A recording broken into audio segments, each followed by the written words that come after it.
বিশেষ চাহিদা সম্পন্ন শিশুদের পাশে দাঁড়াতে টরন্টোর স্টাইলড স্পেস ইভেন্ট স্টুডিওতে অনুষ্ঠিত হলো হিমাদ্রি রায়ের একক কবিতা সন্ধ্যা কবিতা স্নদ জীবন। মানবিক এই আয়োজন প্রবাসীদের হৃদয় ছুঁয়ে দিয়েছে আনন্দ ও ভালোবাসার সুরে। কানাডা থেকে লায়লা নুসরাতের তথ্যছবিতে ডেস্ক রিপোর্ট। বরফে ঢাকা কানাডার টরন্টোতে শরতের রঙিন প্রাকৃতিক আবহে জমে উঠেছিল এক অনন্য সাংস্কৃতিক সন্ধ্যা।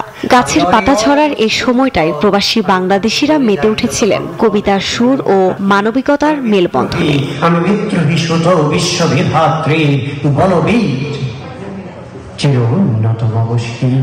টরন্টোর স্টাইল স্পেস ইভেন্ট স্টুডিওতে অনুষ্ঠিত হলো আবৃত্তিকার হিমাদ্রি রায়ের একক কবিতা সন্ধ্যা কবিতা স্নাত জীবন। সমাজের বিশেষ চাহিদা সম্পন্ন শিশুদের সহায়তায় আয়োজিত এই অনুষ্ঠান ছিল এক মানবিক উদ্যোগ।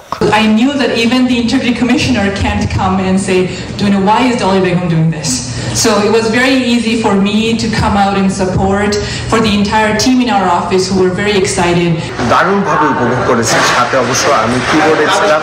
এটা আমার একটা সৌভাগ্য যে ওনার মতো একজন আর্টিস্টের সাথে আমিও কাজ করতে পেরেছি একই মঞ্চে, এবং ওনার কবিতার বিষয়টাই সম্পূর্ণ আলাদা। কবিতায় উঠে এসেছে আবেহমান বাংলার কৃষ্টি ইতিহাস ঐতিহ্য ও বাঙালি সত্তার অনবদ্য প্রকাশ।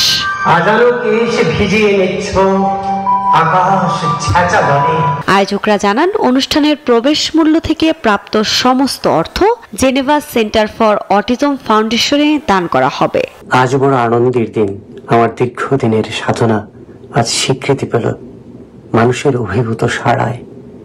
আমার কবিতা স্নাত জীবন একক সন্ধ্যাটি এর থেকে সমুদয় অর্থ আমরা জেনেভা সেন্টার ফর অটিজমকে দান করেছি। এরকম দাতব্য উদ্যোগ আমরা আরও নেব ভবিষ্যতে, যদি মানুষের সাড়া থাকে।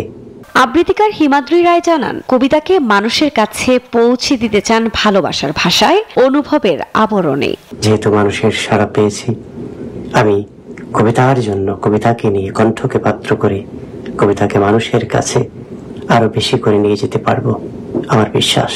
প্রবাসী জীবনে ব্যস্ততার মাঝেও এমন মানবিক আয়োজন প্রবাসীদের মন ছুঁয়ে দিয়েছে গভীরভাবে। আমি মানি না কোনো আইন, আমি ভরা তরি করে ভরা ডুবি, আমি টন্টের ভাসমান নাই। Desk report, news 24।